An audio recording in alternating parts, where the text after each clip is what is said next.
Funding for this edition of State of Affairs with Steve Adubato has been provided by Hackensack Meridian Health. Keep getting better. NJM Insurance Group, serving New Jersey's drivers, homeowners, and business owners for more than 100 years. The New Jersey Economic Development Authority. Johnson & Johnson. Choose New Jersey. Operating Engineers, Local 825. Eastern Atlantic States Regional Council of Carpenters. Wells Fargo. And by IBEW Local 102, lighting the path, leading the way.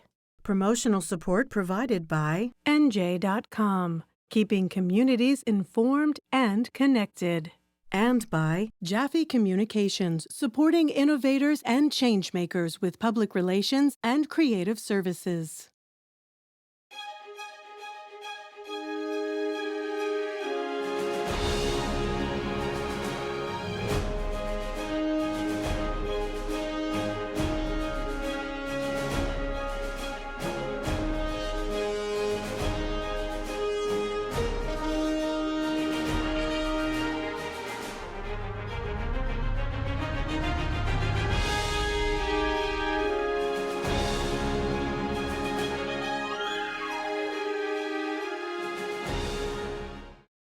Hi, I'm Steve Adubato. More importantly, we welcome back our good friend from Rowan University, Dr. Ben Dworkin, director of the Rowan Institute for Public Policy and Citizenship at Rowan University. Good to see you, Ben.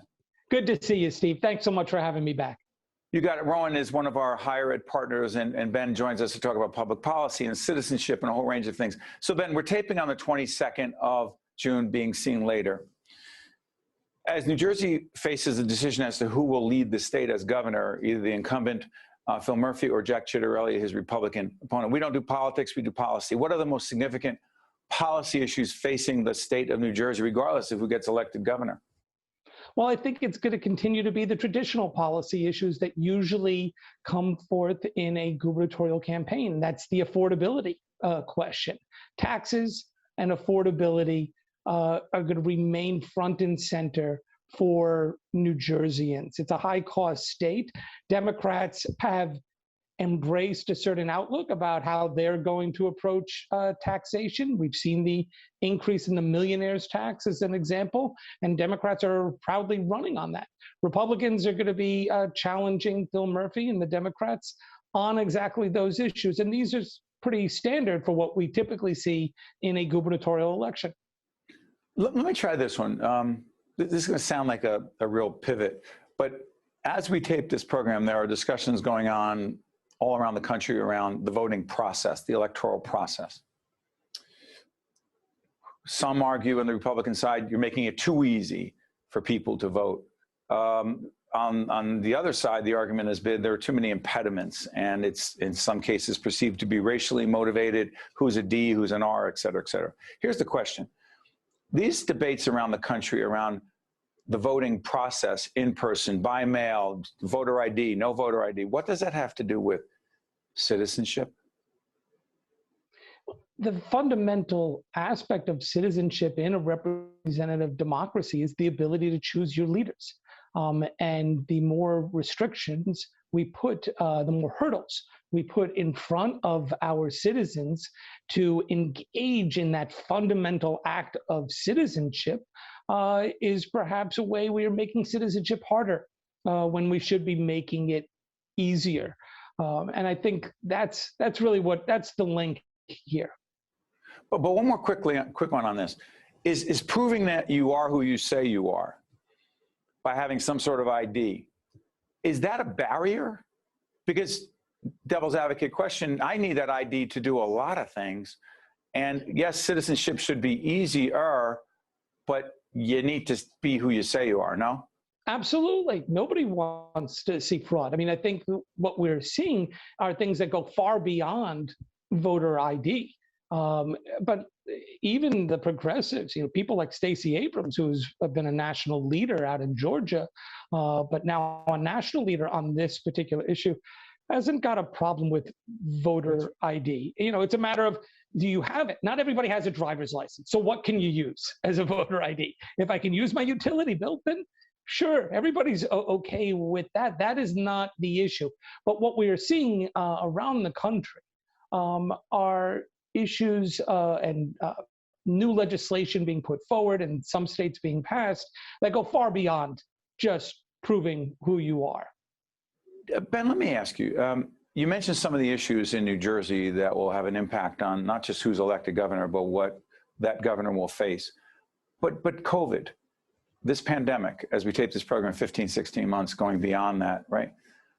As a public policy question, what is the COVID policy question, or what are they? You mean for the gubernatorial campaign? Well, yeah.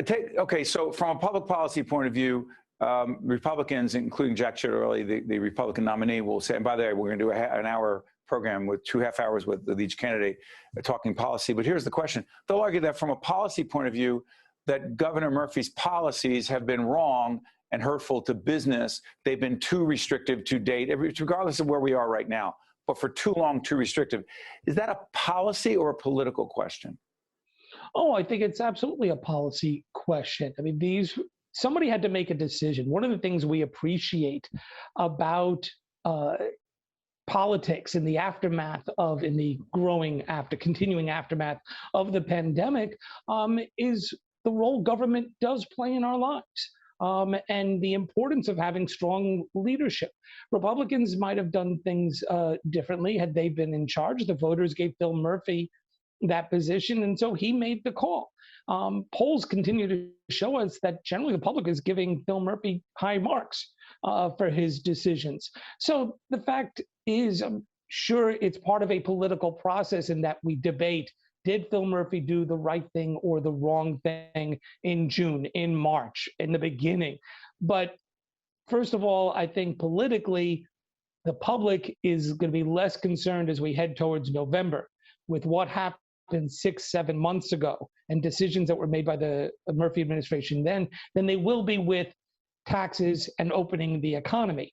But it is absolutely a policy issue, and someone had to make the decision on what policy to do. What was fascinating from a strictly academic perspective here, obviously real lives were involved, but what was fascinating was that unless you were an elected official in 1918, nobody really had a guidebook for how to do this. Nobody knew. So the last pandemic back in 1918. And so you had a new generation of executives who had to figure out what to do. And some are exhausted by it, which is why you're seeing the retirement of a whole bunch of mayors and other kinds of executives. Sorry, Ben. I'm sorry. January 6th. The insurrection, U.S. Capitol. Some argue, particularly supporters of former President Trump and that wing, if you will, of the political, about the Republican Party, that wing of the party, which may be the party, I'm not sure. Here's the question. Some say, come on, that's just citizenship. People expressing themselves. That's what it was. Stop making a big deal about it, you say? Oh, I think that's ridiculous. I'm sorry. I think the insurrection doesn't need to be put in quotes. It was what it was. We all saw it. This is not a matter of interpretation. Though some people continue to try and spin it that way. It wasn't citizenship either. The Constitution says you have a right to petition your government. Doesn't say you have a right to storm the Capitol, break down doors, attack police officers, and seek threaten out the vice president and members of Congress. Exactly, and threaten the lives. That's not citizenship, right? That's not citizenship. No, it's not. And we wouldn't call it citizenship in any other country, and we certainly shouldn't call it citizenship here. It is illegal, which is why a lot of these people who were involved in those activities are getting arrested. Does Jack Ciattarelli, as the Republican nominee for governor, and other prominent Republicans, do you believe they have a responsibility from a citizenship perspective to condemn what happened that day? Well, I'm sure we all have an obligation to call it what it is. And Ciattarelli and anybody, you, me, citizens and elected officials and people who want to be elected officials have an obligation to not ignore what happened and therefore We all have to face up to that, and ignoring it. So much in society today goes so quickly. News cycles aren't even news cycles anymore. They're just quick moments. And 3 days later, you seem to have totally forgotten whatever was hot 3 days before. We can't let that happen with what happened on January 6th. That was a significant event in American history, and it needs to be understood and remembered and recalled and dealt with as such. Well said, Dr. Ben Dworkin, director of the Rowan Institute for Public Policy and Citizenship at Rowan University, one of our higher ed partners. Thank you, Ben. Thank you, Steve. Stay with us. We'll be right back. To watch more State of Affairs with Steve Adubato, find us online and follow us on social media. We're now joined by someone who's now in the national news. He's State Senator Declan O'Scanlon, Republican from the 13th Legislative District. How you doing, Senator? I'm doing really well, Steve. How are you? I'm great. We're taping on the 20th of July. It'll be seen later. I'm not sure if you're going to be national news then, but I will say this. We'll talk about the state budget. We'll talk about the economy. Can we talk about freedom of speech and Twitter? You got taken off of Twitter. I'm not saying, was it 12 hours, 24 hours? 12 hours. What did you do to get them to throw you off for 12 hours? Well, nothing justifiable. My tweet was perfectly reasonable. It was an opinion. It was an accurate opinion based on facts. And what was it exactly about vaccines and COVID? Yeah, look, I've been a big vaccine supporter. I've encouraged people to get vaccines. I've organized clinics. It was my office that helped get, I think we are the first county to make vaccines accessible to every senior and to every teacher in the state. I'm a big backer, but I am also a big believer that our government should not mandate things if it doesn't have to, if there's not a compelling safety reason. And here there's not.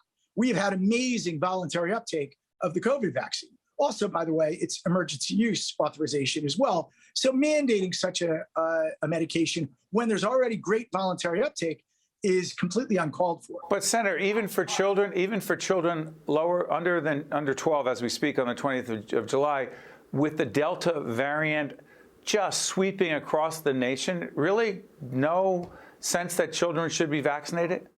Because I believe the tweet said something about that, no? No, we didn't talk about child vaccinations. I don't think you're going to see child mandatory vaccinations or discussion of it until the vaccine is fully approved. And I don't think that's going to be until January. The real discussion that was going on at the time was vaccine passports and mandating people get the vaccine before they are allowed to do certain things, adults.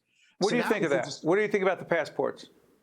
I think it's uncalled for at this point. Certainly in New Jersey, we have one of the best vaccination rates in the nation, in the world. We're over 70% vaccinated. If you add in the people that have naturally acquired antibodies, people that had it, of that remaining 30%, we're probably approaching 85% of adults in New Jersey have some level of substantial immunity. You don't have to mandate anything. You don't have to talk about vaccine passports.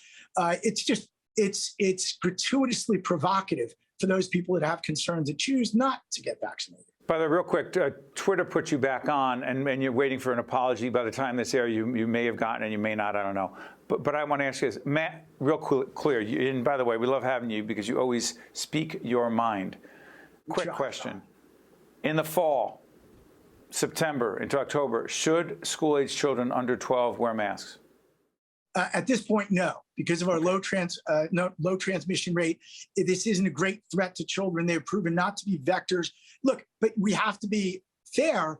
It's possible that could change if our transmission rate goes, if there's a variant that starts hitting our kids. So we have to be open to that. But right now, people shouldn't worry about their kids going back to school wearing masks. Shift gears. By the way, if you're listening on the radio side, State Senator Declan O'Scanlon, 13th Legislative District, he knows a lot about fiscal affairs in the state.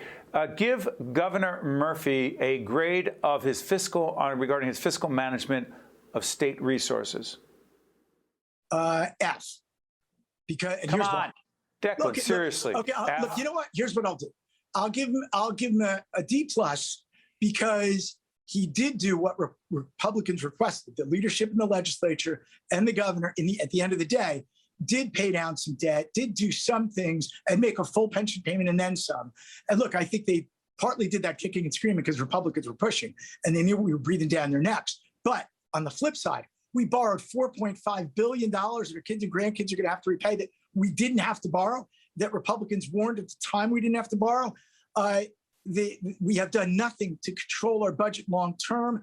There's billions of dollars in this budget that are one-shots, that are counting on us maintaining the level of revenue that we had this year, which could easily be an outlier because of the gyrations of the market.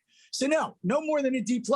We should have done better. We should have put more money away. We should be controlling our spending, and we should be reforming our long-term fiscal obligations so we can be sustainable.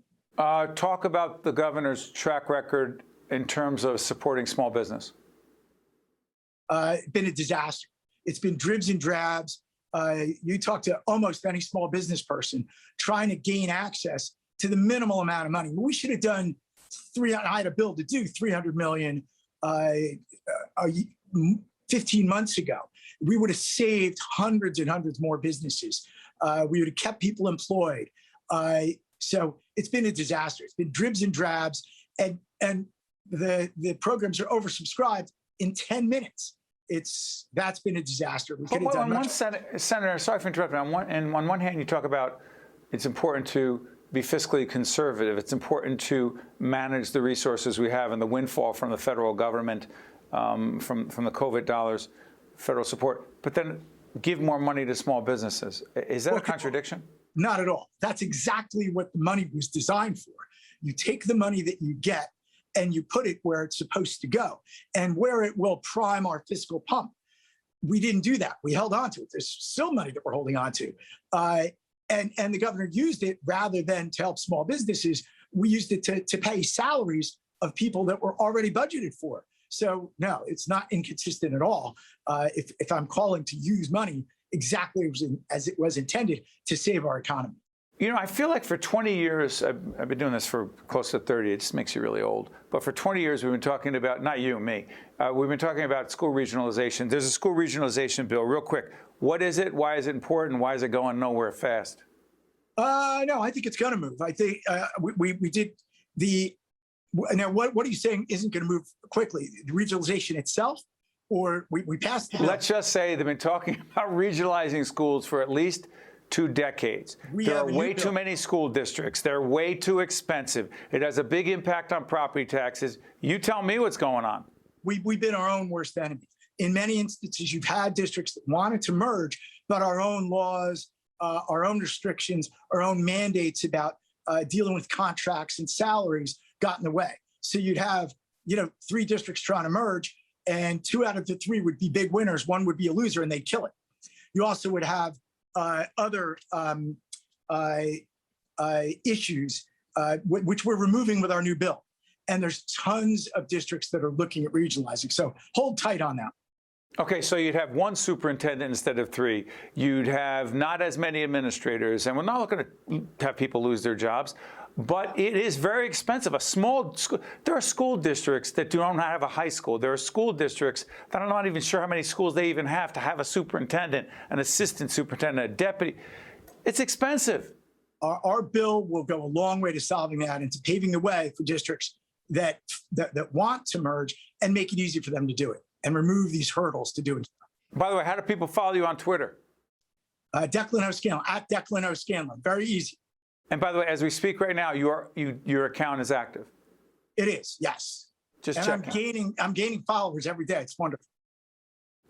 Senator, my good friend Declan O'Scanlon. I don't know. Are we supposed to say legislators are good friends? I don't know. I don't know the rules anymore. It's okay. We're allowed. And we're always civil, and you always are. Thank you, Senator. Appreciate it. Steve. We'll be right back. To watch more State of Affairs with Steve Adubato, find us online and follow us on social media. We are honored to be joined by the Honorable Mayor of the Township of Irvington, Mayor Tony Vauss. Great to have you with us, Mayor. It's great to be here. Great to be here.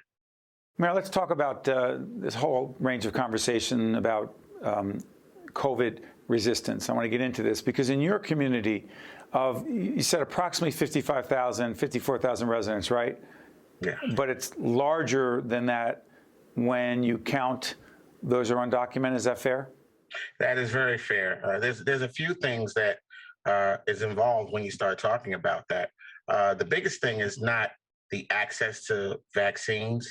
It's more of the trust in government that people don't have. And sometimes rightfully, sometimes deserved, correct?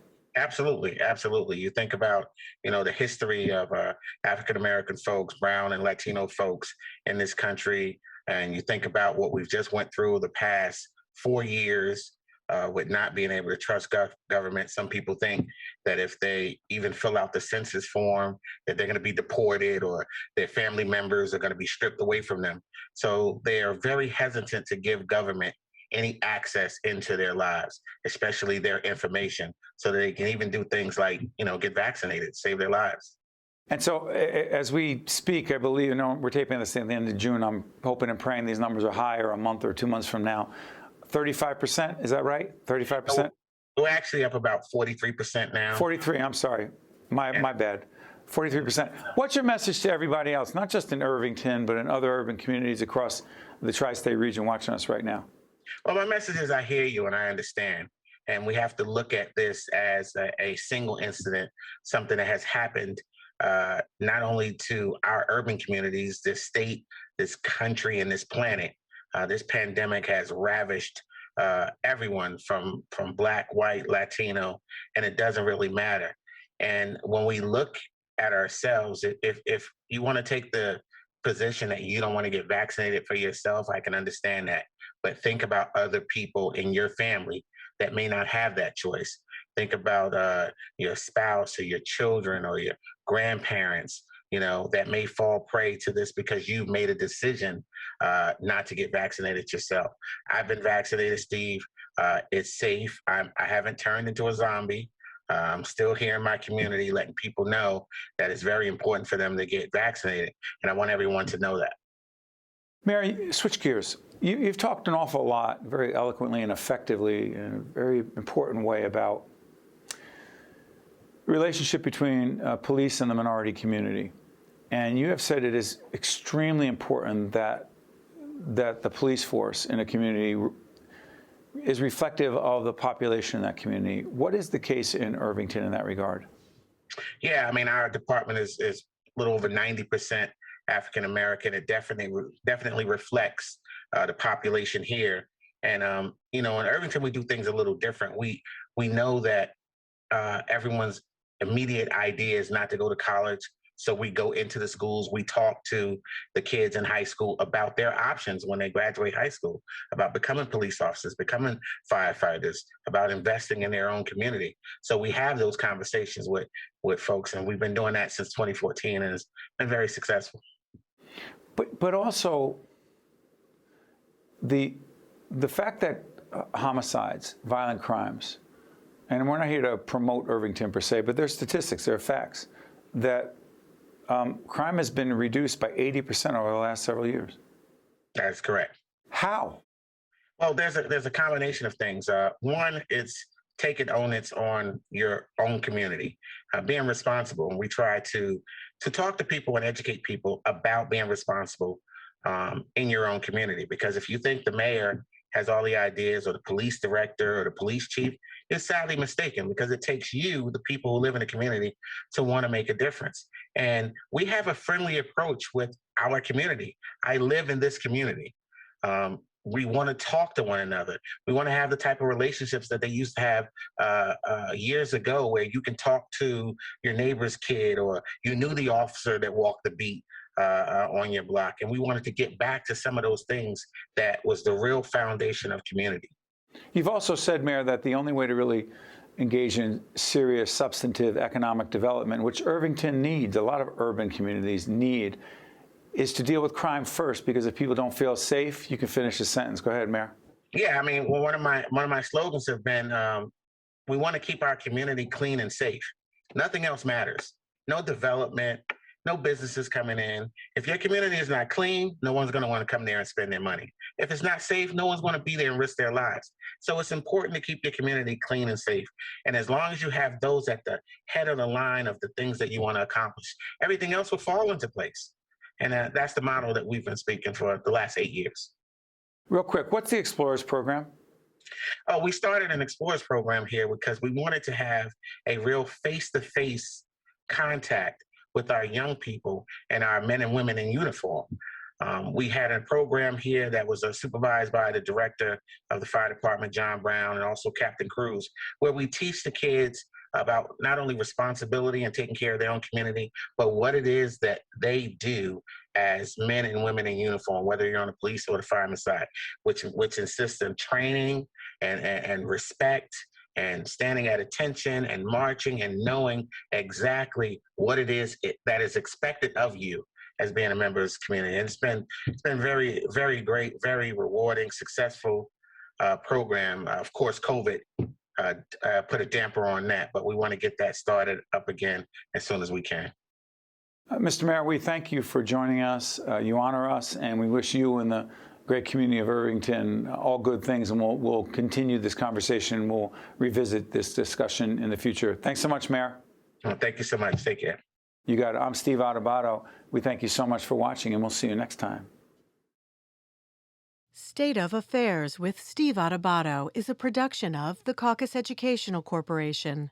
Funding has been provided by Hackensack Meridian Health, NJM Insurance Group, the New Jersey Economic Development Authority, Johnson & Johnson, Choose New Jersey, Operating Engineers, Local 825, Eastern Atlantic States Regional Council of Carpenters, Wells Fargo, IBEW Local 102, and by these public-spirited organizations, individuals, and associations committed to informing New Jersey citizens about the important issues facing the Garden State. And by Employers Association of New Jersey. Promotional support provided by NJ.com and by Jaffe Communications. Many of New Jersey's children have been affected by COVID-19, but now that there's a safe and effective vaccine available for children ages 12 and older, you can help make COVID-19 history by getting yourself and your child vaccinated. Let's end this pandemic together and help all children get back to being kids. Visit hackensackmeridianhealth.org/COVID-19 to learn more or to schedule a vaccine appointment today.